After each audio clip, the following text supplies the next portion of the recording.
everyone, my name is Vincent Rick. My name is Martin Zinrubiga. Today we'll be discussing the movie The Big World. Let's jump right to our first question. Sid, how does the movie Big World depict the concept of good life? For me, it emphasizes friendship and shared experience, showing how relationship contribute to meaningful life. And for me, Sad, I felt the movie portrayed a good life, um, not just a singular materialistic achievement, but as living a normal life bonded with strong relationships, personal growth, and finding meaning in every moment, and the capability to continue life and withstand challenges. And the second question, which philosopher's perspective on the good life is reflected in the movie? Para sa ko, stand out is si Jean Paul as sa movies. The characters are making choices that defines their path.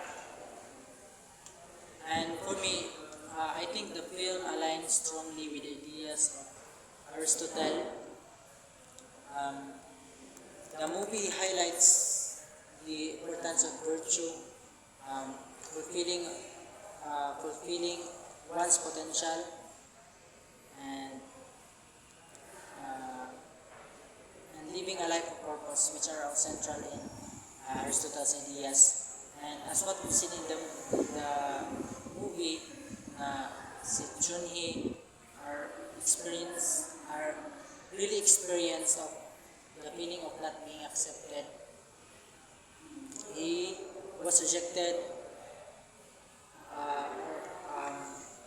job opportunities because of his condition, but despite all of this, he remained humble. He was really trying to do the things that normal people can do, and uh, and and just to prove himself around just to prove himself sa mga nakapalibot sa mga niyang mga tao, especially ang pamilya, na dili siya useless and he is enough of what they think him of.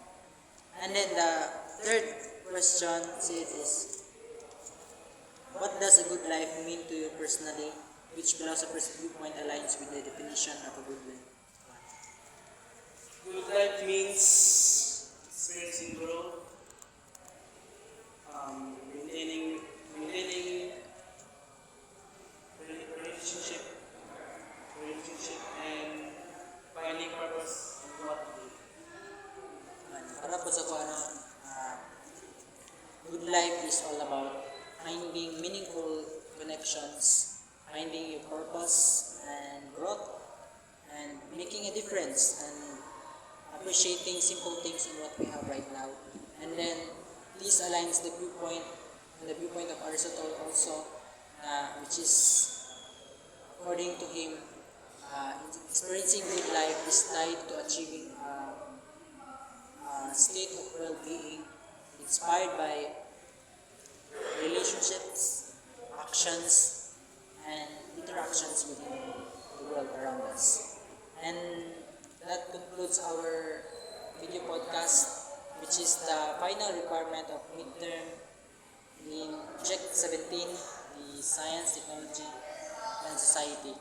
Thank you and God bless. Thank you for watching.